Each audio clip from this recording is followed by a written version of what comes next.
What is up, you guys? It is your boy, Phoenix Brenton here, and welcome to today's video. In today's video, we're going to be finally talking about, and this is probably the least exciting team for the rest of the series, is the New York Jets. Now, before we get into today's video, like and subscribe. We're on the road to getting to 700 subscribers. But anyways, enough said. Let's get into today's video. And the Jets are the Jets. All right. I mean, I could have just ended the video there because that's kind of how I feel about this team. This is still one of the worst teams in the league. I don't think it's the worst team, which we'll talk about that a little bit later.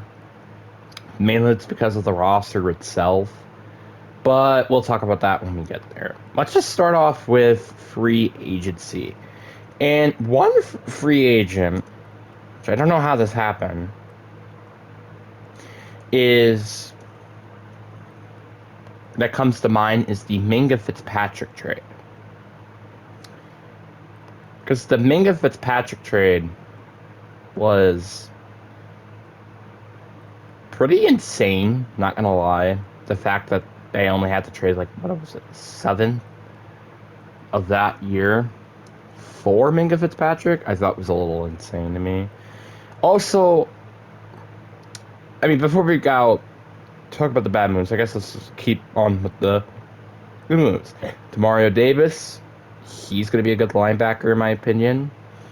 I also think there was an underrated move that they signed, I feel like, and not a lot of people are talking about him, is Kingsley Enagbare, who, in my opinion, when Micah Parsons went down, was probably the best edge rusher Green Bay had.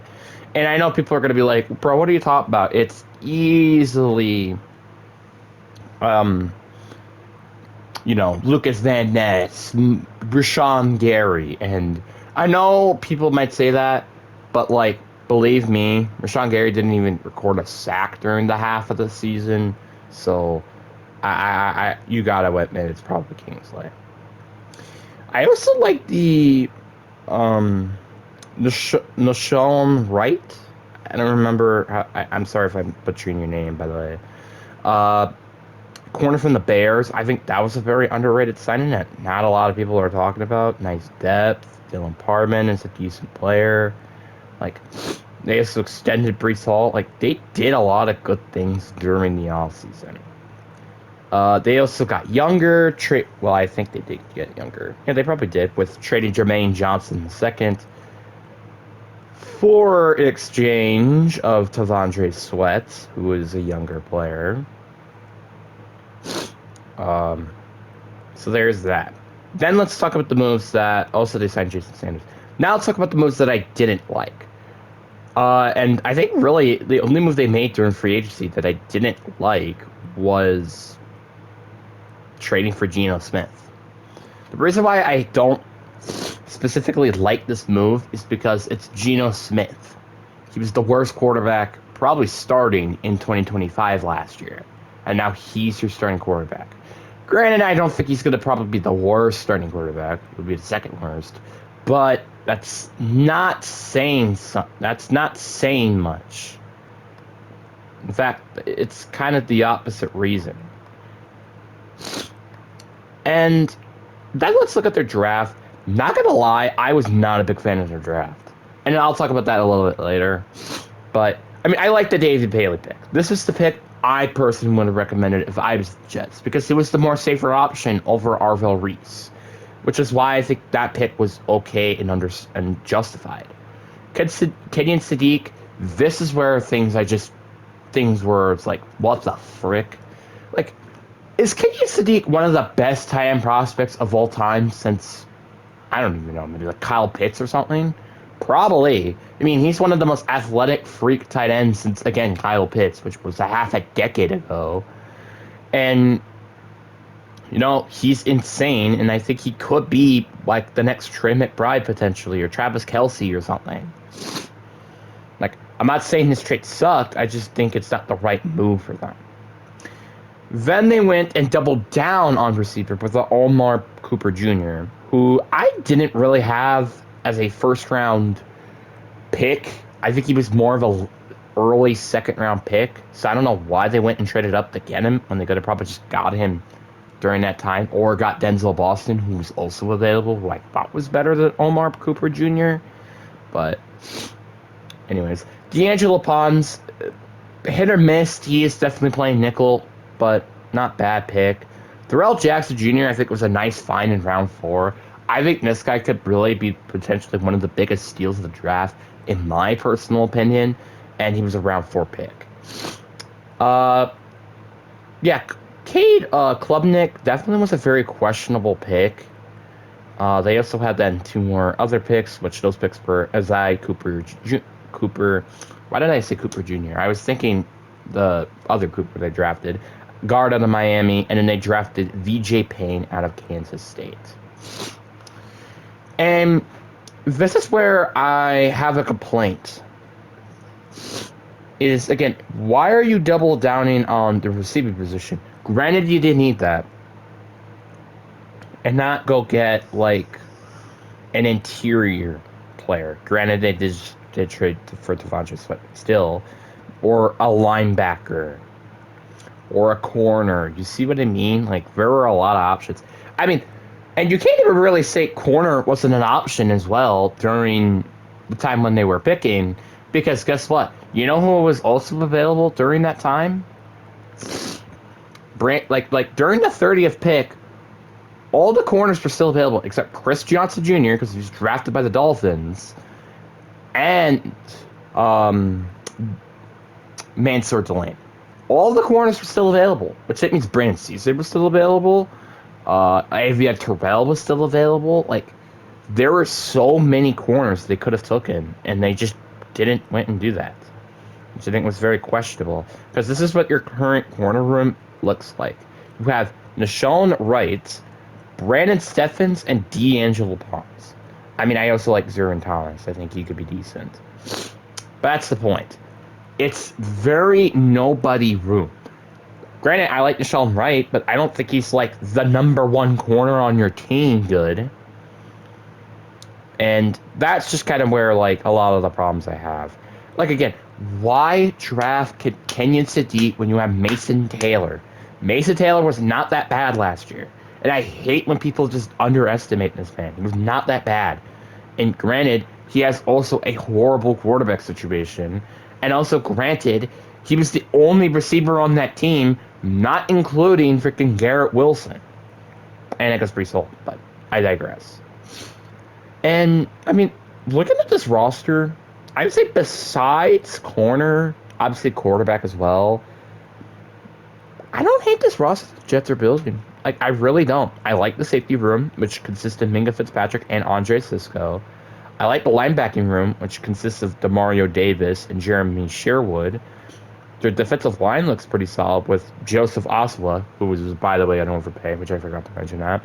David Bailey, Devontae Sweat, Harrison Phillips, Maisie Smith, David Akinagi, and Will McDonald the fourth. And their offensive line is pretty solid with Ofun Joshu, Mara Membo, Joe Tippmann, Josh Myers, even Dylan Parman, who you just signed, Garrett Wilson, Enevi Mitchell, Omar Cooper Jr., and Kenyon Sadiq, also Breece Hall and Brandon Allen.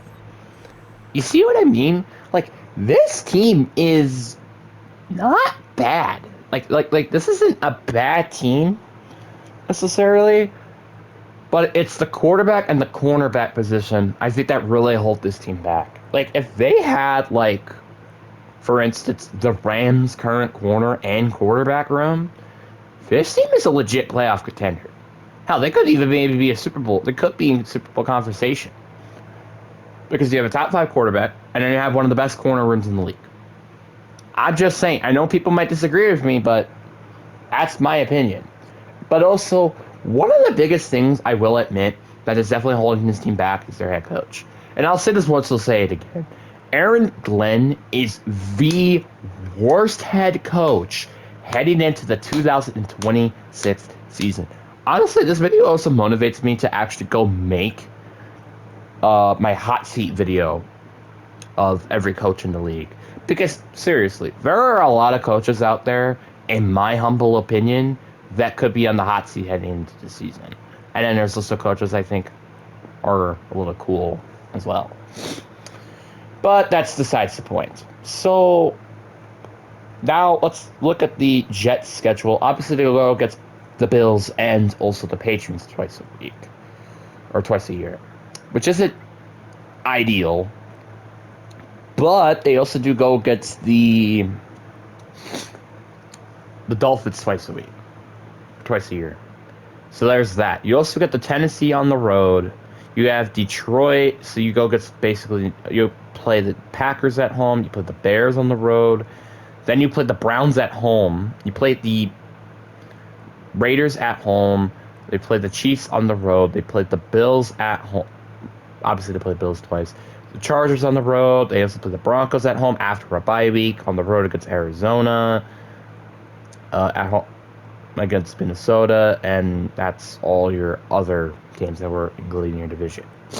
So, the Jets kind of have an easy schedule. I mean, the NFC North, not easy. Bills, Patriots, not easy. But I'd say besides those games, even Minnesota, including Minnesota, and I also would say the Broncos and the Chargers, this is a pretty easy schedule. I'm not going to lie. It's a kind of an easy schedule. It just sucks that it's the Jets and you have one of the worst head coaches in the league and also one of the worst quarterbacks starting this year. But that's about it. So let's start off with the floor. Let's see, everything goes wrong. This is what's probably going to happen. I do think no matter what, they're going to split the series with the Dolphins. I just don't see a world where they don't. Even if Miami could theoretically split or sweep them, I just don't see that. And then, of course, the Patriots, and I also think the Bills as well, are going to beat you. Like, they're going to sweep you. I think, honestly, no matter what, in my opinion. Floor, ceiling, it don't matter. So, you will lose Tennessee on the road. I think you will definitely lose to the Packers at home.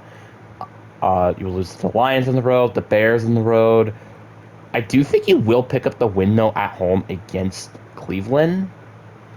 I do think Las Vegas, I think, can beat you, though, at home. KC will beat you on the road. LA will beat you on the road. Broncos will for sure beat you at home. And Minnesota will also beat you at home. And also Arizona will beat you on the road. I mean, I know that sounds a little bit crazy, but trust me, Arizona's not a good team.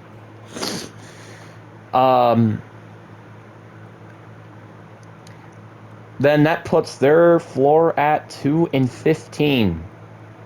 Not the greatest floor in the world. Granted, you do play in one of the toughest divisions in football, if it's not including the Dolphins, but still. Now let's talk about their ceiling, and I think this is where things get a little bit interesting, because again of how easy their schedule really is. And first of all, I do think they will then sweep the Dolphins. I know that's a little bit weird, but that could honestly happen. And as a kind of just an upset, in my opinion, I do think the Jets will beat the Patriots at home. I say as an upset. I'm not saying they're guaranteed to beat them. I'm not saying that. And I know you're going to be like, dude, you've never done this entire series. I understand that, but, I mean, again, the Jets are not that bad. But I still think the Bills will sweep you, guaranteed. Because they've done that for, the past decade, it feels like, or something. I don't know.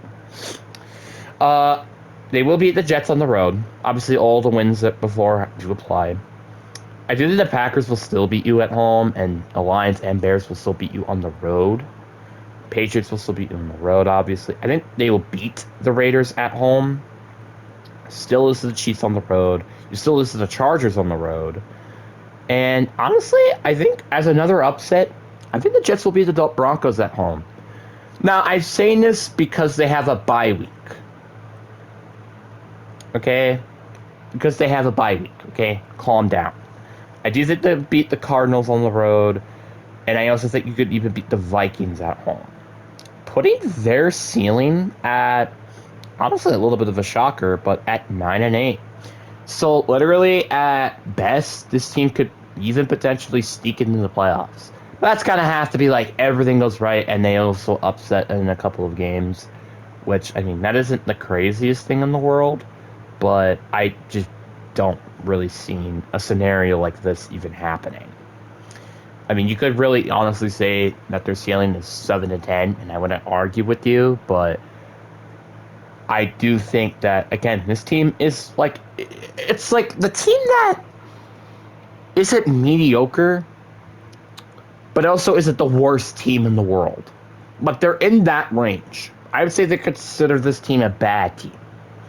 It's not the worst team, but it's not a mediocre team. It's just a bad team or a lackluster team or something, whatever you like to say.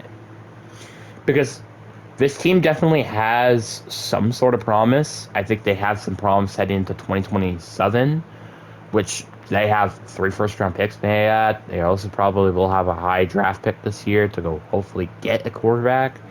They might even trade up to go get the first overall pick, which I don't think that's honestly the bad thing for them as well, because again, they have 3 first-round picks. So, I mean, again, I think it just has to be waiting to be seen, I think, with this team. But anyways, guys, that is it for today's video, and I hope you guys have a fantastic day, and I'll see you guys on the next one.